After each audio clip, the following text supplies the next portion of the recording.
Pole ట్యాక్స్లను రద్దు చేయాలని కోరుతూ ఎమ్మెల్యే గండ్ర సత్యనారాయణరావుకు జయశంకర్ జిల్లా కేబుల్ ఆపరేటర్లు వినతి పత్రం ఇవ్వగా ఎమ్మెల్యే సానుకూలంగా స్పందించారు. సమస్య పరిష్కారం దిశగా కృషి చేస్తామని హామీ ఇచ్చారు. ఇదే విషయంపై ఎస్సీతో ఫోన్లో మాట్లాడారు.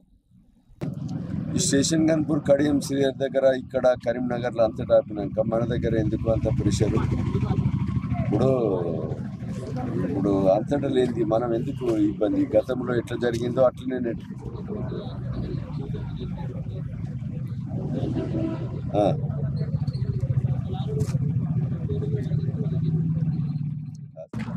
జయశంకర్ జిల్లాలోని కేబుల్ ఆపరేటర్లు తమ సమస్యలపై ఎమ్మెల్యే గారికి వినతి పత్రం ఇచ్చారు. సో ఈ సమస్యపైన వారు ఏం స్పందిస్తారని వాళ్ళ మాటలను తెలుసుకుందాం. సార్, ఇప్పటికే కేబుల్ ఆపరేటర్లు ఏదైతే పోల్కి సంబంధించినటువంటి బిల్లులు వేస్తున్నారని చెప్పేసి చెప్తున్నారో దీనిపైన మీ స్పందన?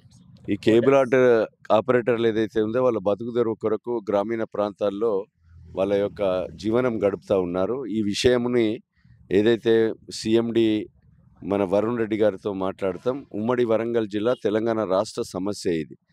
ఒకవేళ ప్రభుత్వమే నిర్ణయం కనుక తీసుకునేది ఉంటే ఈ విషయము బట్టి విక్రమార్కతో మరి డిప్యూటీ సీఎం గారితో మాట్లాడి వీళ్ళకు ఒక పాత విధానాన్ని కొనసాగించే విధంగా ఒత్తిడి చేయకుండా మరి దీన్ని వ్యవహారం చేయడం జరుగుతుంది. దీళ్ళ మీద ఒత్తిడి చేయద్దని ఇప్పుడు ఏసీ గారితో కూడా మాట్లాడాను. దీన్ని వరుణ్ రెడ్డి సిఎండితో కూడా మాట్లాడేసి ఒకవేళ జటిలమైన సమస్య అయితే వరంగల్ ఉమ్మడి జిల్లాకు సంబంధించినటువంటి ఎమ్మెల్యేసము బట్టి విక్రమార్కతో మాట్లాడేసి వీళ్ళ యొక్క ఒత్తిడి లేకుండా చేయడం జరుగుతుంది. ఒకవేళ రాష్ట్ర సమస్య అయితే రాష్ట్రంలో ఉన్నటువంటి రిప్రజెంటేషన్ ముఖ్యమంత్రి గారితో రిప్రజెంటేషన్ వీళ్ళ ద్వారా ఇప్పించి శాశ్వత పరిష్కారం చేసే దిశగా నా సహకారం ఉంటుందని తెలియజేస్తున్నా.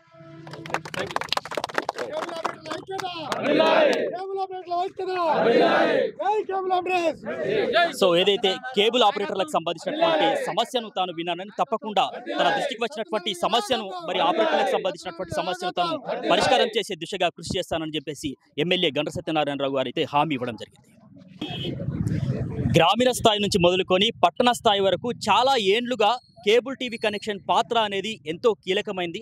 ఇక ఈ తరుణంలో ఏదైతే కార్పొరేట్ శక్తులు రాజ్యమేలుతున్నటువంటి వేళ మరోవైపు ఇప్పుడు మరి వాళ్ళకు గుదిబండలాగా మారింది ఏదైతే పోల్ ట్యాక్స్కి సంబంధించి. సో పోల్ ట్యాక్స్ వల్ల ఉన్నవాళ్ళు కూడా మరి ఉపాధి మరి చాలా కష్టంగా మారిందని చెప్పేసి మరి రోడ్డున పడే పరిస్థితి ఉందని చెప్పేసి ఇప్పటికే ఎమ్మెల్యే గారు కూడా వినతి పత్రం ఇవ్వడం జరిగింది. సో వాళ్ళ కష్టాలేంటి, కేబుల్ టీవీ ఆపరేటర్ల కష్టాలేంటి, వాళ్ళ మాటల్లోనే తెలుసుకునే ప్రయత్నం చేద్దాం. ఇప్పటికే కార్పొరేట్ శక్తులు రాజ్యమేలుతున్నాయి. కేబుల్ ఆపరేటర్ల పరిస్థితి ప్రస్తుతం ఏ విధంగా ఉందంటే ఏం చెప్తారు? మేము గత 30 సంవత్సరాల నుంచి వెళ్ళి మేము కేబుల్ ఆపరేటర్గా జీవనోపాధి కొనసాగిస్తున్నాం. ఈ రోజున కార్పొరేట్ వ్యవస్థలు వచ్చి ఆపరేటర్ మీద ఒత్తిడి తీసుకొచ్చి ఈ పోల్ ట్యాక్స్ వ్యవస్థ అనేది మళ్ళీ తెరపైకి తీసుకొచ్చి మమ్మల్ని ఇప్పుడు 100% పోల్ ట్యాక్స్ కట్టాలని ఒత్తిడి చేస్తున్నారు. కాబట్టి దాని గురించి ఈ రోజున ఎమ్మెల్యే గారి దగ్గరికి వచ్చి వినతి పత్రం ఇవ్వడం జరిగింది. సో అంటే మీరు చెప్పండి అన్న, ఈ పోల్ ట్యాక్స్ల వల్ల ఈ కేబుల్ ఆపరేటర్లకు సంబంధించి ఎటువంటి సమస్యలు ఉన్నాయి? గత 30 సంవత్సరాల నుండి మేము చేస్తున్న ఇదే వృత్తి. మాకు ఏ రూపాయి మాకు ఇవ్వలేదు. మా సొంత డబ్బుతోటే మేమే నడుపుకుంటున్నాము. ఇప్పుడు వచ్చిన వ్యవస్థ అంతా గాడి తప్పింది. Only sun direct, dish TV ఇలాంటి సంస్థలు వచ్చి, కార్పొరేట్ సంస్థలు వచ్చి మాకు విచ్ఛిన్నం చేస్తున్నాయి. ఇంకో విషయం ఏంటంటే ఈ కార్పొరేట్ సంస్థలకు ఎలాంటి ట్యాక్స్ అడుగుతలేరు. మేము ప్రతి సంవత్సరం పోల్ ట్యాక్స్ ప్రతి నెల కడుతున్నాం. ఇలాంటి సమస్యలు మళ్ళీ పోల్ ట్యాక్స్ని పెంచి ప్రతి ఆపరేటర్ మీద మూలుగా నక్కపోయిన తాటి పంట ఎట్లా పడుతుందో అలాంటి ఇచ్చందంగా మారింది. ఈ ప్రభుత్వానికి కాస్త ఆలోచన ఉండి మా మీద కనికరం చూపెట్టి పోల్ ట్యాక్స్ని రద్దు చేయాలని మేము కేబుల్ ఆపరేటర్ తరఫున మేము వినతి పత్రం ఎమ్మెల్యే గారికి ఇవ్వడం జరిగింది.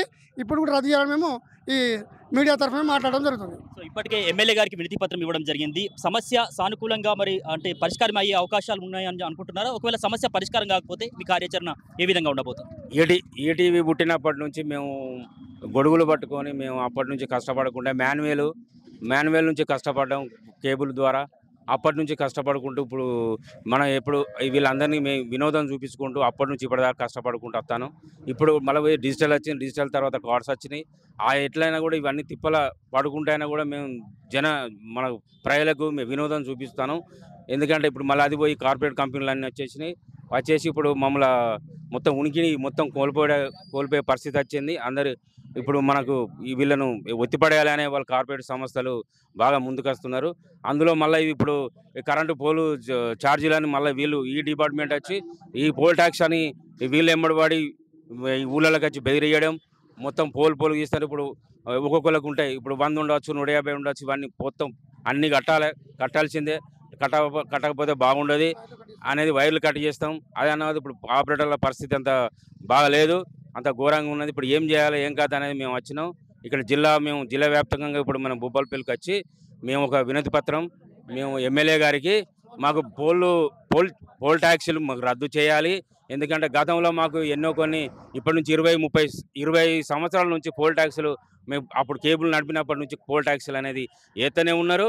ఎన్నో కొన్ని పడుతూనే ఉండే. ఇప్పుడు వందల కొద్ది పోల్ ఎత్తే కుదరదని మేము వచ్చి మీ ఎమ్మెల్యే గారికి వినతి పత్రం ఇచ్చి మేము రద్దు చేయాలని కోరుకున్నాం. మేము ఓకే, మీ బాధలు నేను అర్థం చేసుకున్నా. నేను కూడా మీ సమస్యలు ఎప్పటి నుంచో నేను చూస్తానా, మీ బాధకు సహకారాలు అన్నీ చూసుకుంటా మిమ్మల్ని చూస్తాను. కాబట్టి మీకు కూడా నేను ఉన్నా, సాయం చేస్తానని మాట ఇచ్చిండు. పై అధికారులతో చెప్పి మనకు బట్టి కావచ్చు, లేకపోతే ఇంకా ఎవరైనా ఎమ్మెల్యేలు అందరూ కూర్చొని అది చేపిస్తానని మాట ఇవ్వడం జరిగింది.